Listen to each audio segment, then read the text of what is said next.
Well, we've been focusing quite a lot this week on troubled coalitions, and we have quite a few of those, particularly in our big metros. Let's focus now on Gauteng's East Rand. The Ekurhuleni Council there is holding a special meeting tomorrow.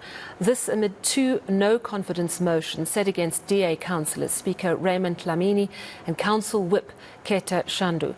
Minority parties are confident that the multi-party coalition led by the DA in Ekurhuleni is going to be short-lived. Let's now bring in Joe Mojapelo, leader of the minority parties in Ekurhuleni. And they're, of course, known as the Super 7. Joe, thank you so much for your time. Earlier this week, we heard that there'd been an interdict to actually stop this process. So just explain to me what's going to happen tomorrow. Yeah, let's first clarify the issue of the interdict. The interdict was on the meeting, which we had called on Monday. And the meeting was called because we requested the Speaker to convene an urgent meeting on the basis that we had items on the agenda that were prescribing, like the Auditor General's report, which had to be dealt with by the end of the month of January. And as a result, we asked the city manager, we asked the Speaker first.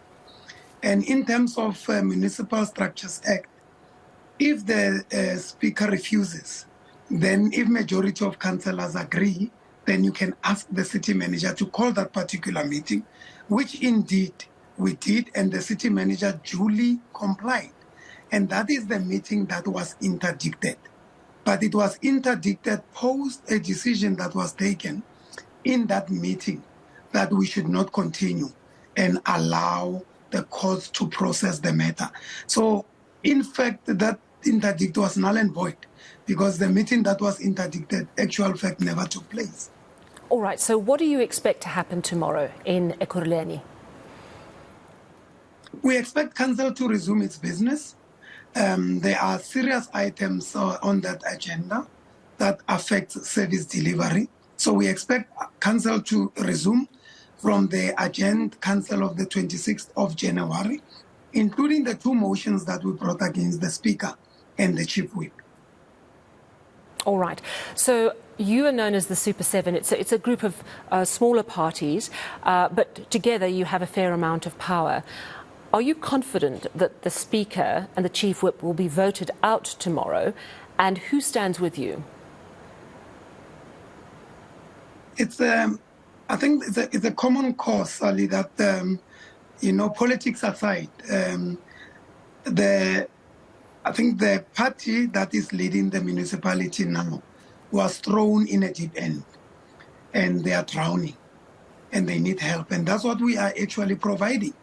This is not about playing politics. And we believe that we've given them a fair chance. It's been more than a year. The situation is not improving. We're not seeing any improvement in terms of service delivery. There are power outages, even outside of load shedding. There's the issue of water pressures throughout the city.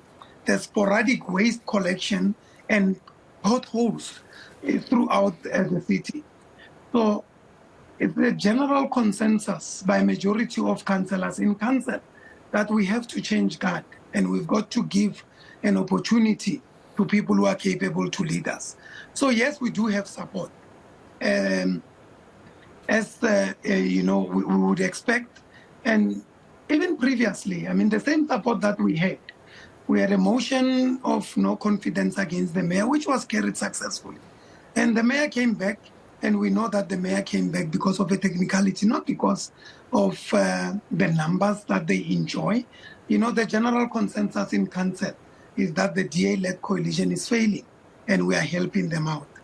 Helping them literally out if you have your way tomorrow. But here's the thing, even if you do have success tomorrow in getting rid of the DA Speaker and Chief Whip, you still got Tanya Campbell, the Mayor, who is from the DA, and you can't vote against her for a certain amount of time because of your council rules. So how are you going to work together for the benefit of the citizens with the DA Mayor still in place? No, it's not correct, Sally. We are going to remove the mayor as well. The law does make provision. It's our rules. And within the rules, there are provisions that we are going to exercise to bring the motion of no confidence against the mayor as well. When? Yeah, that's a matter that still needs to be ventilated with all the parties. Yeah, I mean, sorry to jump in. That's why it's the timing, because my understanding, I think it's a 4 or a 6 month period where she's kind of untouchable because of the motions that have been brought against her previously. So the reason I'm asking for timeframes is because I want to know how soon you could act against the mayor. It's not correct, that interpretation of the 6 months.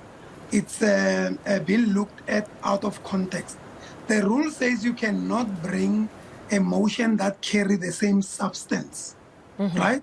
Okay. So mayor cannot act with impunity, because if you are raising the issue of 6 months, then it would suggest mayor has carte blanche. She can do as she wishes, and there would not be any motion brought against her. So that's not correct, number one. I think that there's a misinterpretation in that rule. The rule talks about substance. Substance is fact inherent in the reasons. If there are different reasons to remove the mayor, we can remove the mayor tomorrow. I see. That's number one. Number two, the same rules that you are referring to does make provision, and they do give council power. You know, there's quite a number of avenues in which we can advocate for to remove the mayor. No, we are not stuck with the mayor for the next 6 months. Council has got the power to remove the. I hear what you're saying, that there is a way that you believe you could follow, perhaps bringing a different issue, saying, look, this is the new problem against her. So how soon do you anticipate you will be acting against the mayor? We are going to canvass and lobby. You know, we are leading this initiative as the Super 7 and as the smaller parties, because we realize that we are sitting with a mayor that was weighed and debated and was found wanting. There was general consensus in council that the mayor is incapable. But we are sitting with the mayor on a technicality because some of the parties don't see eye to eye. So as a result of that, you know, everyone agrees that the city is deteriorating. So the sooner we remove the mayor, but that's not up to us. We are going to, what I can indicate to you is that the sooner we remove, you know, all of them, the better it is for the city of Ekurhuleni. How are you going to convince the residents? You know, the perception is that the smaller parties are the kingmakers, they're wielding a lot of power, and they're thinking more about getting positions rather than doing the right thing for the residents. What would you say to the people of Ekurhuleni who are looking at this and going, honestly, the last thing we need is more disruption. We actually would like all of you to work together with the status quo as it is to make things better. What's your message to them? And that's a fair concern by the residents, which we also share as the Super 7. And the beauty with us as the minority parties in Ekurhuleni, we don't wield that power. We don't hold the casting vote. And hence we could play the role that we are playing without fear, you know, in terms of, because we are saying we are driven by stability. We are residents of Ekurhuleni. We are equally concerned about what is happening, and we want stability in the city. And we've called upon all the parties in council to say, let's come with a lasting solution, a solution and put government that will take us up to the end of the term of this administration. Because the chopping and changing, not only is it not good to the residents, it's not good to the administration. You can imagine the officials that have to suffer going through the chopping and changing of political leadership. It's not good for anyone. But equally so, we cannot be stuck with incapable leadership. We've raised issues with the DA-led coalition. You know, we reached out to them. When the mayor started, we gave her the reassurance and our support. And we reached out and we say we are available to work with you. But they never reciprocated that. You know, instead they wedged divisions. I lead the minority in Ekurhuleni, which is 12 parties out of the 16. In the minority parties caucus, we preach unity. But the DA is dividing us. And that cannot be acceptable. Well, Joe, it's going to be an interesting day tomorrow in the Ekurhuleni Council. Joe Mojapelo, he's leader of the minority parties in that council. They call themselves the Super Seven. He explains, of course, that they've got a total, I think he said, of 12 parties. They are planning to act against the Speaker and the Chief Whip, but he also says they're coming for the DA mayor in the next little while.